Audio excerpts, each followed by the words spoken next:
All right, my friend. Grab a seat and let me tell you a story that'll knock your socks off. Picture this.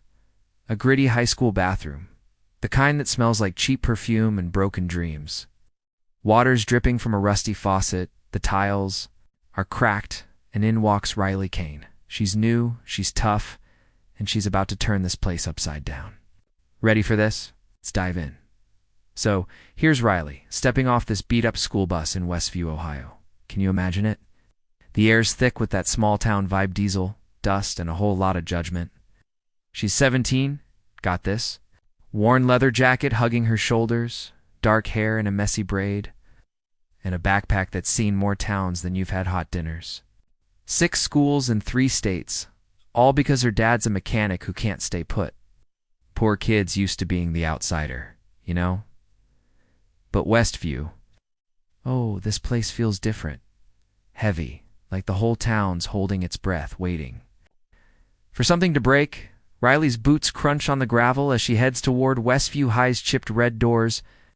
Kids are staring, whispering, sizing her up. She keeps her head down, clutching this crumpled schedule like it's her lifeline. First period's English room 204. She slips into a desk at the back, doodling lightning bolts in her notebook while the teacher drones on about Shakespeare. She's not here to make friends, never has been, but trouble. Oh, it's got a way of finding her.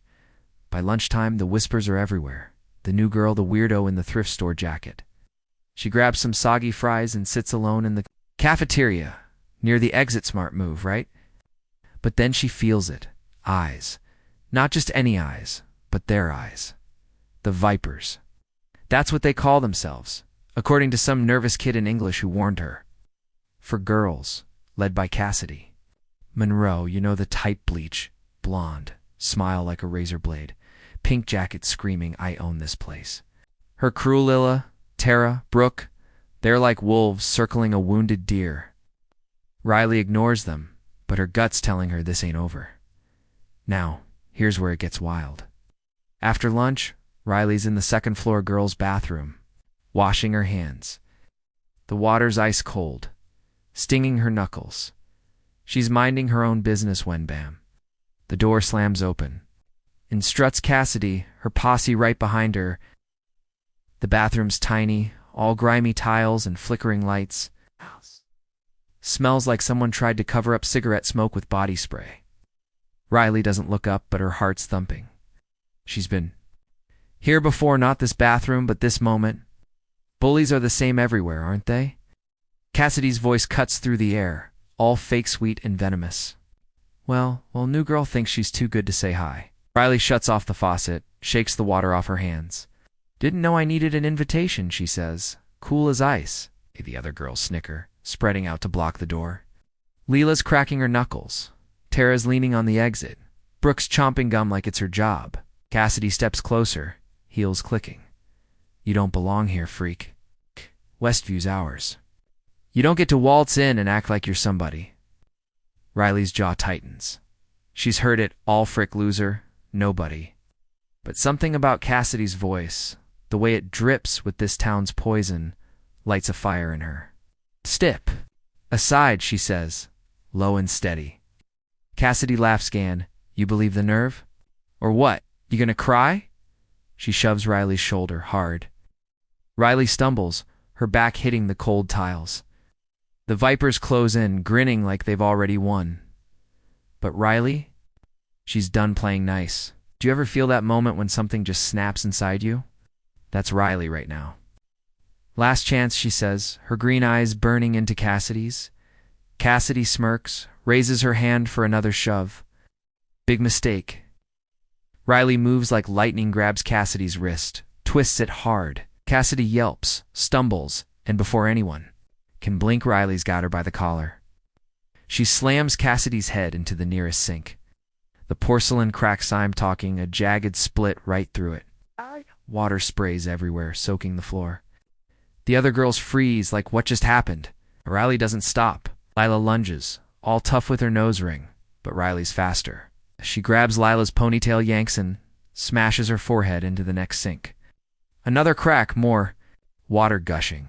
Tara's screaming now, charging like a linebacker, but Riley ducks, grabs her arm, and uses her own momentum to slam her head into the third sink. Boom, shattered porcelain, water everywhere. Brooke's the last one standing, her gum hitting the floor as she backs away, eyes wide.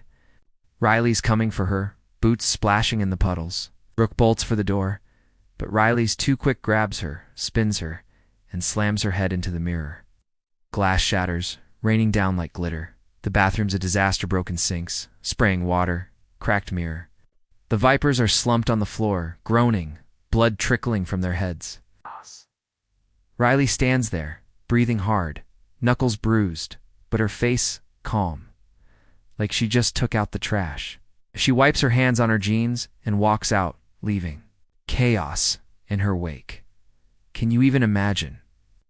One girl against four, and she didn't just win, she destroyed them. By the end of the day, Riley's a legend. Kids are whispering in the halls, psycho, hero, monster. Teachers won't look at her.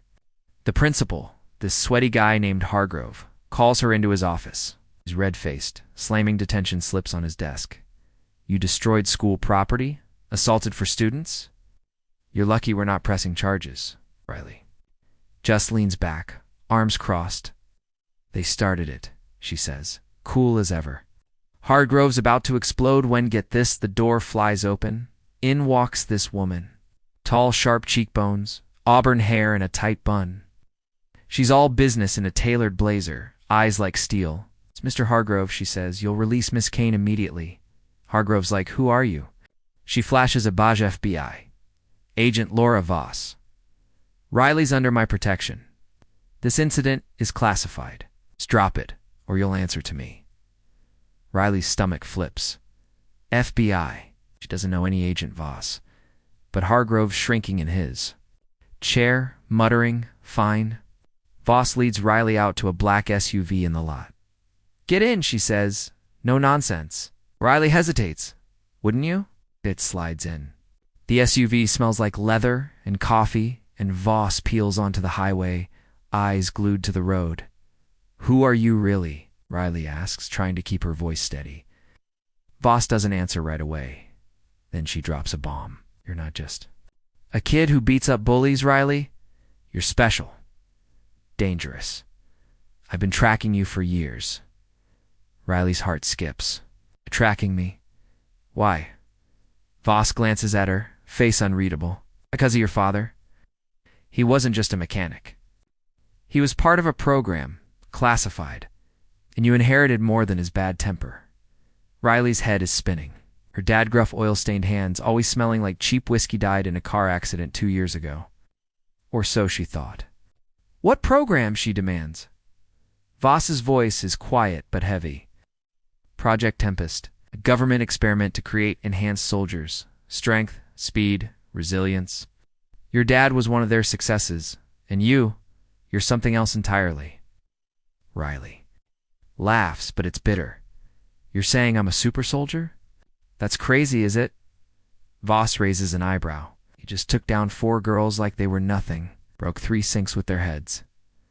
Normal kids don't do that, Riley. She wants to argue, but the bathroom fight flashes in her mind. The way she moved, the strength in her hands, it wasn't normal.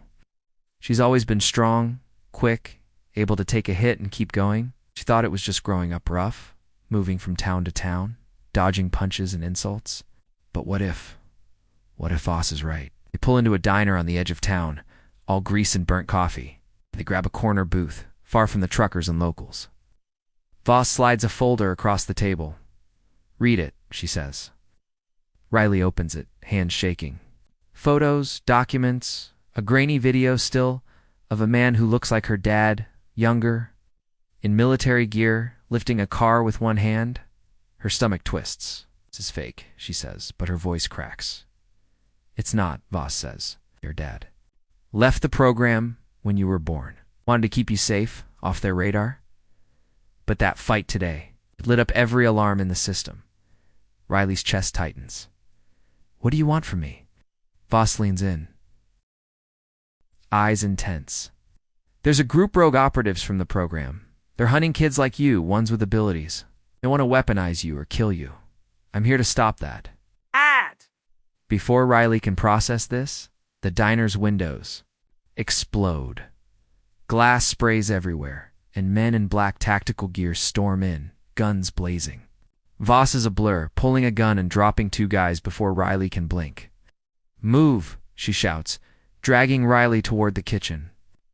Bullets rip through the air, splintering wood, shattering plates. Riley grabs a butter knife. Lame, I know, but it's all she's got. A guy lunges at her. She stabs his thigh, twists, and he goes down screaming. They burst into an alley where a black van screeches up. Voss shoves Riley inside and they peel out, tires squealing. Who were they? Riley gasps, heart pounding. "Cleaners," Voss says, her voice grim. "They work for the people who ran Project Tempest. They want you dead." Ow. The van tears through Westview's empty streets, past rusted factories, crumbling houses. Riley's mind is a mess. Her dad, a super soldier. Her, a target. It's too much. But the gunfire, the broken sinks, the strength she's always had, it's real, isn't it? Voss hands her a burner phone. "Call your mom. Tell her to leave town. Now." Riley's hands shake as she dials. Her mom, a nurse who's always working, answers. "Riley, what's wrong?" "Mom, you need to go. Pack a bag and leave. I'll explain later." "Riley, what's happening?" Her mom's voice breaks. "Just go." Riley snaps her throat. Tight, she hangs up, praying her mom listens. They stop at an old warehouse, all shadows and steel. Inside, it's like a secret lair: computers, weapons, maps. A guy's waiting, lean-scarred, graying hair, walks with a limp. "This her?" he asks Voss. "Riley, meet Gabe," Voss says. "He's one of us." Gabe eyes Riley like she's a bomb about to go off. "You're a liability, kid, but you're also our best shot." "Shot at what?" Riley asks, her voice sharp. Gabe points to a map, red pins dotting it. "The cleaners are targeting kids like you, enhanced kids scattered across the country. We've been fighting them for years, but they're closing in. You're not just strong, Riley. You're a catalyst. Your abilities are evolving, and they're terrified of what you could become." Riley's head throbs. "And what's that?" Gabe's face darkens. "A weapon that could end them more the world." Can you imagine hearing that? Your whole life, flipped upside down in a sentence? Riley trains with Voss and Gabe for a week, learning to harness her strength, move faster, fight smarter. Warehouse is her world now. What bruises strategy? But the cleaners don't quit. They attack twice, once at a gas station, where Riley flips a car to block their gunfire. Can you picture that? A 17-year-old girl flipping a car? Then at a motel where she takes out 3 guys before Voss can even draw. Each fight makes it clearer. Riley's not just a kid anymore. But here's the twist that'll make your jaw drop. On day 10, Riley's digging through Project Tempest files and finds a photo. A woman, auburn hair, sharp cheekbones, in military gear. The caption, "Agent Laura Voss, Project Led, 2005. Riley's blood runs cold. Voss wasn't just protecting her, she helped create her. She storms up to Voss, shoving the photo in her face. "You lied to me. You were part of this." Voss doesn't flinch. And I left when I saw what they were doing. "I've spent years trying to undo it, Riley. That's why I'm here." "Why should I trust you?" Riley snaps, her voice shaking with betrayal. "Because I'm the only one who can keep you alive," Voss says. Before Riley can argue, alarms scream. The cleaners have found them. The warehouse turns into a war zone: explosions, gunfire, chaos. Riley fights like a hurricane, her strength surging, but there are too many. Gabe takes a bullet to the chest, goes down hard. Voss screams for Riley to run, but she won't. She grabs a steel beam, swings it like a baseball bat, taking out 5 guys in one go. The warehouse is collapsing, flames everywhere, and then hold on to your seat, she sees Cassidy. Yeah, Cassidy Monroe, the Viper. Queen standing with the cleaners, a gun in her hand. Riley's stunned. "You," Cassidy smirks. "You think I'm just a bully? My dad runs this operation." "You were never getting out of Westview," Riley's rage explodes. She charges, dodging bullets, and tackles Cassidy. They crash through a wall, landing in rubble.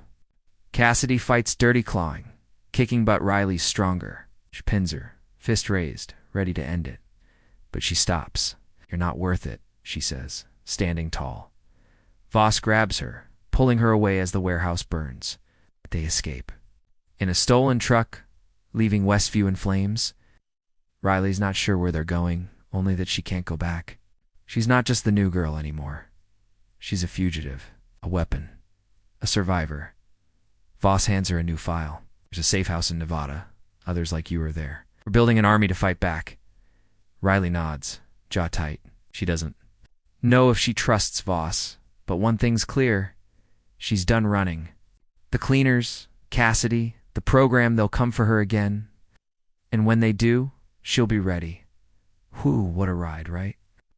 I'm still reeling from Riley's story. If you loved this as much as I did, hit that subscribe button. It means the world to keep these stories coming. And hey, where in the USA are you listening from? What time is it there? Drop it in the comments. My friend, I want to know where you're at.